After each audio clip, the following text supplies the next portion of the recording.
श्री श्री रघुनाथ जीव मंदिर पदनी रे श्रीराम जयंती पालन भगवान विष्णुंकर सप्तम अवतार मर्यादा पुरुषोत्तम अयोध्या राजा दशरथ और रानी कौशल्या नंदन प्रभु रामचंद्र जन्मदिन। यह पवित्र दिन में सर्वप्रथम श्रीराम जन्मभूमि अयोध्या रामलाला जन्मदिन पालन होता बेले समग्र भारतवर्ष में प्रत्येक राम मंदिर में श्रीराम जयंती पालन होमें आज आपण मानक एमती एक ऐतिह्य स्थान विषय कहूँ जहाँ जगतसिंहपुर जिला एरसमा ब्लॉक अंतर्गत पदनी ठारे श्री श्री रघुनाथ जीव मंदिर अवस्थित।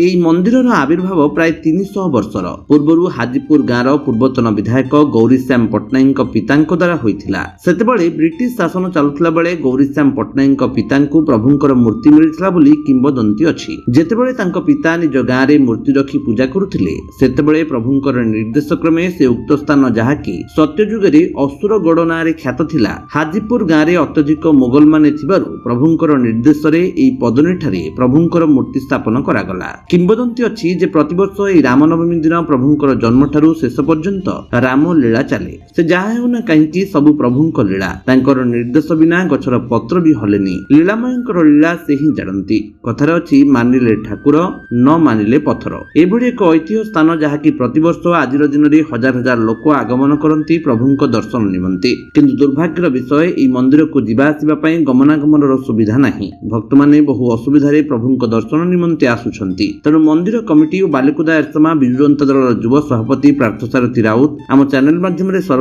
को निवेदन करिसेंती जे एई ऐतिह्य मंदिर निमंते गमनागमनर व्यवस्था करबाकू। श्री गौरांगचरण मल्लिक साखिन सिंगार साई कौन कहे पदनी प्रभुंर आज राम नवमी जन्मदिन पालन होते वर्षर ये अनुष्ठान ये प्राय मो अनुमान भर बापा दादा कहते 5000 वर्ष पूर्वर कथा।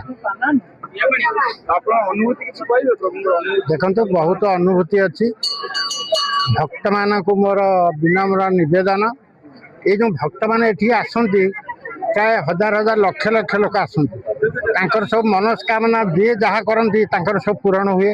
यहीटा मत आसी 86 वर्ष है मु प्राय 70 वर्ष 16 वर्ष पूर्व मुझे अवश्य अनुभूति नाला 16 वर्ष बाध्य प्राय 70 वर्षर कथा मु बर्तमान कहूँ 70 वर्ष धरी मुझे ठाकुर पाखे सब रहे और ठाकुर भल मंद बुझासुझा करे सबू करे ठाकुर मो प्रति एत पड़ी मो गोड़ भांगीगला यही ठाकुर मत भल करी आज राजधानी पाखे छिड़ा कर बहुत कथा। किंतु आम ये ठाकुर जो डबल इंजिन सरकार आम ये रास्ता घाट किसी ना कम्युनिकेशन सुविधा ना जो पिला माने आसुँच रास्तार बोड़ी बाहर जे चली पारना बहुत असुविधा आसुँच मु सरकार को डबल इंजिन सरकार को निवेदन करुच्ची से जमी रास्ता घाटर सुविधा करूँ पिला माने भलरे आसे भक्त माने भलरे आसे भलरे फेरिए मनोकामना पूर्ण करेंगे। रघुनाथ जय श्री राम। पार्थसारथी राउत युव सभापति बालिकुदा एरसमा निर्वाचन मंडली। पवित्र रामनवमी रे मोर समस्त एरसमा बालिकुदार समस्त परिवार भाई भौणी बंधु समस्त मोर आंतरिक शुभेच्छा और अभिनंदन। प्रभु श्रीराम गति एति प्रार्थना जे समस्ते सुखी रुहतु निरोग रुहतु आउ हस खुशी समय तांकर बीतु।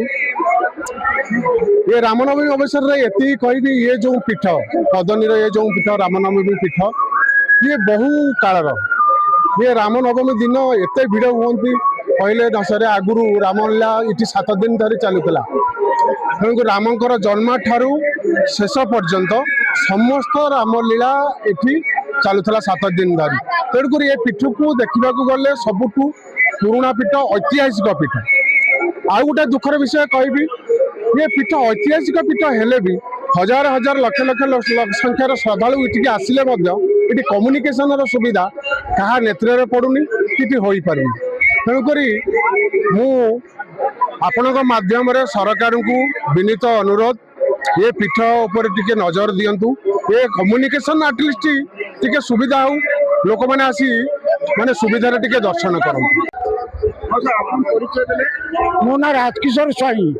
ଆଜ୍ଞା ଏଇ ସୋରପୁର ଗ୍ରାମରେ ଏଇ ଠାକୁରଙ୍କ ପାଖରେ ଜଗତସିଂହପୁର ଜିଲ୍ଲା ବାପା। ଆଜି ପବିତ୍ର ରାମନବମୀରେ ଆଜ୍ଞା ଆପଣଙ୍କର ପଦନୀରେ ମହାପ୍ରଭୁଙ୍କର ଜନ୍ମଦିନ ପାଳନ ହଉଛି। ଆଜ୍ଞା ଏ ମନ୍ଦିର ବିଷୟରେ ଠାକୁରଙ୍କ ବିଷୟରେ ଆଧ୍ୟାତ୍ମିକ ବିଷୟରେ କି ଅନୁଭୂତି ବିଷୟରେ କଣ କହିବେ ଆପଣ?